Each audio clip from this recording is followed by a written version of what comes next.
పితా పుత్ర పవిత్రాత్మ నామమున ఆమేన్. ఈరోజు దేవుని వాగ్దానం. అప్పుడు రాజు అతనిని చెరసాల నుండి విడిపించెను. జాతుల నేత అతనికి విముక్తిని ప్రసాదించెను. అతడు యోసేపును తన ప్రభుత్వమునకు అధిపతిని చేసెను. తన రాజ్యమునకు అంతటికిని పాలకునిగా గావించెను. కీర్తన 105వ అధ్యాయం 20వ వచనం.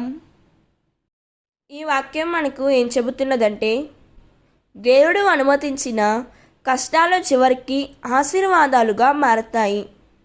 చెరసాలలో ఉన్న యోసేపును దేవుడు తన సమయంలో విడుదల చేసి గొప్ప అధికారిగా నిలబెట్టారు. మనిషి దిగజారిన దేవుడు ఎత్తి నిలబెట్టే శక్తి కలవారు.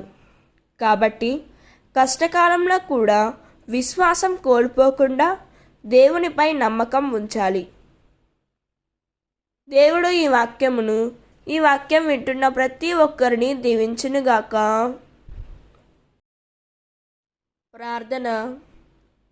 ప్రేమగల పరలోక తండ్రి, యోసేపును చెరసాల నుండి విడుదల చేసి గొప్ప స్థానం ఇచ్చినట్లే మా జీవితాల్లో ఉన్న బంధనాలు, బాధలు, కష్టాల నుండి మమ్మల్ని కూడా విడిపించుము. ప్రభువా, కొన్నిసార్లు ఆలస్యం జరుగుతున్నప్పుడు మా విశ్వాసం బలహీనపడకుండా మాకు సహాయం చేయుము. నీ సమయం పరిపూర్ణమైనది అని మేము నమ్ముతున్నాము. మమ్మల్ని నీ చిత్త ప్రకారం నడిపించి మా జీవితాలను నీ మహిమకై ఉపయోగించమని యేసుక్రీస్తు నామములో అడిగి వేడుకుంటున్నాం తండ్రి. ఆమేన్. God bless you.